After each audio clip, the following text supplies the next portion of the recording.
সংবাদ সবাইকে স্বাগত জানাচ্ছি। আমি ফিরোজ তোহা। শুরুতেই সংবাদ শিরোনাম। ইউনিফর্ম পরে আওয়ামী লীগের মনোনয়ন জমা, অতিরিক্ত ডিআইজিকে বাধ্যতামূলক অবসর। ষড়যন্ত্রে হতাশ না হয়ে দলের নেতা কর্মীদের ঐক্যবদ্ধ থাকার আহ্বান রিজভীর। মামলা জট নিরসনে মধ্যস্থতা কার্যক্রম আশাব্যঞ্জক ফল দিচ্ছে, বললেন আইনমন্ত্রী। ইরানের সাম্প্রতিক হামলায় মার্কিন সেনা হতাহতের সংখ্যা জানালো পেন্টাগন। এতক্ষণ শুনছিলেন সংবাদ শিরোনাম, এবারে বিস্তারিত।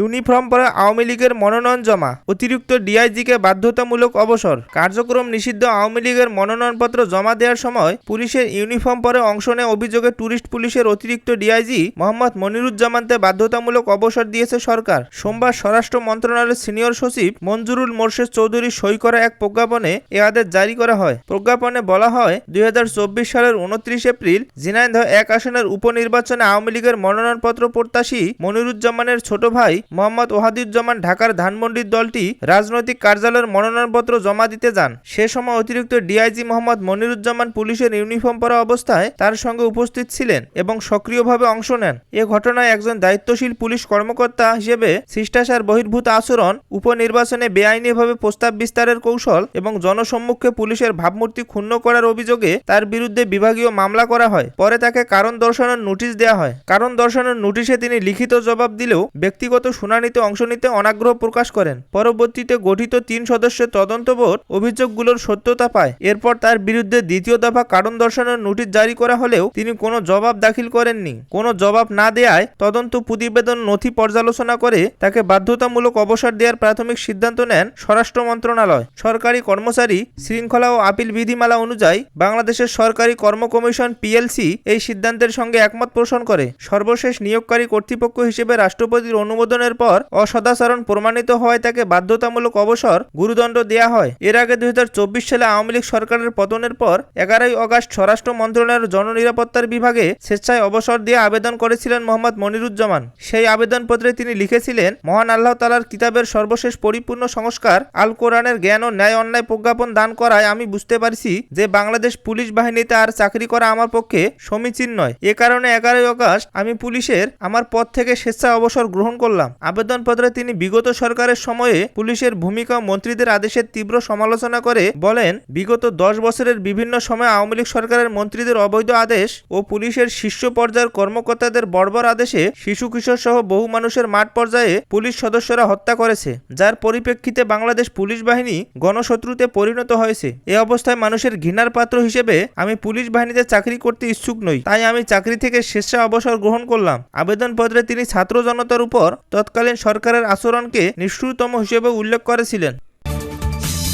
ষড়যন্ত্রে হতাশ না হয়ে দলের নেতাকর্মীদের ঐক্যবদ্ধ থাকার আহ্বান রিজভীর। চারিদিকের ষড়যন্ত্রে হতাশ না হয়ে দলের সব নেতাকর্মীকে ঐক্যবদ্ধ থাকার আহ্বান জানিয়েছেন বিএনপির সিনিয়র যুগ্ম মহাসচিব ও প্রধানমন্ত্রীর রাজনৈতিক উপদেষ্টা রুহুল কবির রিজভী। মঙ্গলবার রাজধানীর নয়াপল্টনে যুবদলের সাবেক সভাপতি মরহুম জাকির হোসেন নান্নুর রুহের মাগফিরাত কামনার দোয়া মাহফিলে তিনি এ আহ্বান জানান। রুহুল কবির রিজভী বলেন, চারিদিক থেকে ষড়যন্ত্র হচ্ছে, তাই কিছু না পাওয়ার হতাশা প্রকাশ না করে সব নেতাকর্মীকে ঐক্যবদ্ধ থাকার আহ্বান জানাই। তিনি বলেন, শহীদ রাষ্ট্রপতি জিয়াউর রহমানের খুনি মোজাফফর হোসেন আন্তর্জাতিক আর দেশীয় আশ্রয় ছিলেন। 45 বছর সে কিভাবে টিকে থাকলো সেটাই প্রশ্ন। দোয়া মাহফিলে আরও উপস্থিত ছিলেন বিএনপির যুগ্ম মহাসচিব অ্যাডভোকেট আব্দুস সালাম আজাদ, স্বেচ্ছাসেবক বিষয়ক সম্পাদক মীর শরফত আলী সপু প্রমুখ।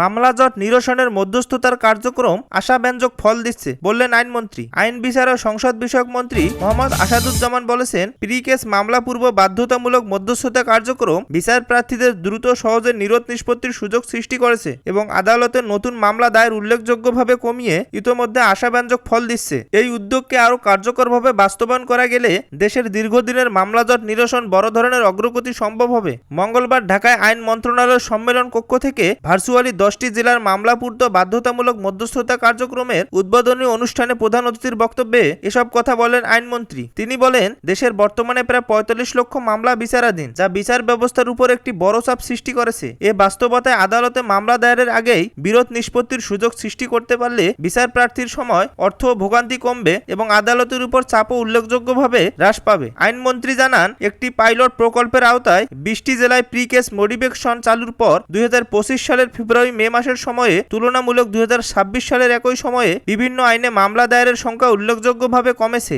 এর মধ্যে পারিবারিক আদালত আইনে মামলায় 3559 থেকে 1744টিতে নেমে এসেছে, যা প্রায় 51% হ্রাস পেয়েছে। সিভিল জজ আদালতের এখতিয়ারভুক্ত বন্টন সংক্রান্ত মামলায় 2001টি থেকে 661টিতে নেমে 66.97% হ্রাস পেয়েছে। এছাড়া ট্রেস্ট অ্যাকুজিং অ্যান্ড ট্রেস্টারি আইনের প্রিজনসং মামলায় 17টি থেকে 2টিতে নেমে 88.24% নয়। এগ্রিকালচার ট্রাস্টিং আইনে 31টি থেকে 14টিতে নেমে 54.84%। যৌতুক নিরোধ আইনে 5605টি থেকে 1810টিতে নেমে 67%। 71% এবং পিতামাতার ভরণ পোষণ আইনে 43টি থেকে 35টিতে নেমে 18.60% মামলা কমেছে। সব মিলিয়ে 62.02% মামলা দায়ের হ্রাস পেয়েছে। তিনি বলেন, আদালতে মামলা দায়েরের প্রবাহ এভাবে কমানো গেলে বিচারাধীন মামলার সংখ্যা দ্রুত কমিয়ে আনা সম্ভব হবে। একই সঙ্গে বিচারকদের প্রতি আহ্বান জানিয়ে তিনি বলেন, বিচারাধীন মামলাগুলোর মধ্যে যেগুলো আলোচনার মাধ্যমে নিষ্পত্তিযোগ্য সেগুলো জেলা লিগ্যাল এইড অফিসের মাধ্যমে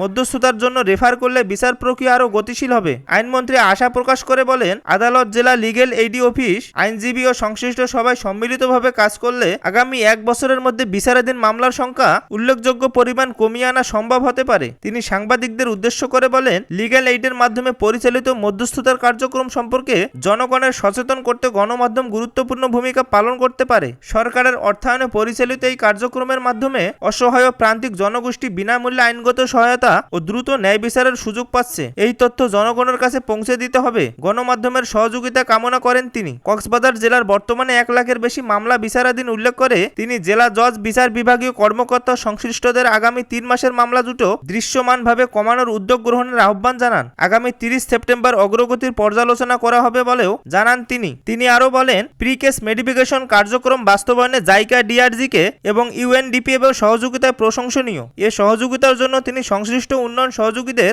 ধন্যবাদ জানান। মধ্যস্থতাকারীদের উদ্দেশ্যে আইনমন্ত্রী বলেন, এই দায়িত্বকে কেবল চাকরি হিসেবেই নয়, বরং জনসেবামূলক একটি দায়িত্ব চ্যালেঞ্জ হিসেবে গ্রহণ করতে হবে। তবে মধ্যস্থতার কার্যক্রমের যে কোনো ধরনের দুর্নীতির বিরুদ্ধে সরকারের অবস্থান জিরো টলারেন্স বলে তিনি পূর্ণ ব্যক্ত করেন। তিনি সবার সম্মিলিত প্রচেষ্টায় একটি কার্যকর, দ্রুত, জনবান্ধব বিচার ব্যবস্থা গড়ে তোলার প্রত্যাশা ব্যক্ত করেন। ইরানের সাম্প্রতিক হামলায় মার্কিন সেনা হতাহতের সংখ্যা জানালো পেন্টাগন। চলতি মাসে মধ্যপ্রাচ্যের বিভিন্ন মার্কিন সামরিক ঘাঁটিতে ইরানের হামলায় 4 মার্কিন সেনা নিহত ও প্রায় 100 সেনা আহত হয়েছে বলে জানিয়েছেন পেন্টাগন। মঙ্গলবার মার্কিন সংবাদ মাধ্যম সিবিএস নিউজের বরাতে পেন্টাগনের প্রধান মুখপাত্র শন পার্লেন জানান, 2026 সালের 7 জুলাই থেকে এখন পর্যন্ত 3 সেনা নিহত ও প্রায় 100 সেনা আহত হয়েছে। তাদের মধ্যে 96% ইতোমধ্যে আবার দায়িত্বে ফিরেছেন। পার্নেল বলেন, অধিকাংশ সেনারা আঘাত ছিল হালকা ধরনের মস্তিষ্কে আঘাত। আহত সেনারা দ্রুতই আবার দায়িত্বে ফিরতে আগ্রহ দেখিয়েছেন। তবে আরেক মার্কিন গণমাধ্যম সিএনএন জানিয়েছেন, মার্কিন সামরিক বাহিনী সেনাদের আহত হওয়ার তথ্য প্রকাশে ধীর গতি দেখিয়েছে। তাদের দাবি, সেনাদের নিরাপত্তার স্বার্থে এই বিলম্ব করা হয়েছে। এদিকে যুদ্ধে নিহত মার্কিন সেনাদের মরদেহ গ্রহণের আনুষ্ঠানিকতা মঙ্গলবারের পরিবর্তে বুধবার অনুষ্ঠিত হবে বলে জানিয়েছেন ট্রাম্প প্রশাসন। এতে প্রেসিডেন্ট ডোনাল্ড ট্রাম্প উপস্থিত থাকতে পারে। এর আগে সাম্প্রতিক কয়েকদিনে 3 মার্কিন সেনার মৃত্যুর জন্য ইরানকে কঠোর মূল্য দিতে হবে বলে হুঁশিয়ারি দিয়েছেন তিনি। মাসব্যাপী কার্যকর থাকা যুদ্ধবিরতি ভেঙে যাওয়ার পর যুক্তরাষ্ট্র ইরানের মধ্যে উত্তেজনা নতুন করে বেড়েছে। 1 সপ্তাহেরও বেশি সময় ধরে ইরানের বিভিন্ন লক্ষ্যবস্তুতে রাতভর হামলা চালিয়ে যাচ্ছে মার্কিন বাহিনী। ওয়াশিংটনের দাবি, বাণিজ্যিক জাহাজে ইরানের হামলা ঠেকাতেই এসব অভিযান চালানো হচ্ছে। এর জবাবে ইরান, জর্ডান, কুয়েত, বাহরাইন সহ যুক্তরাষ্ট্রের মিত্র দেশগুলোতে থাকা মার্কিন সামরিক স্থাপনায় হামলা চালাচ্ছে।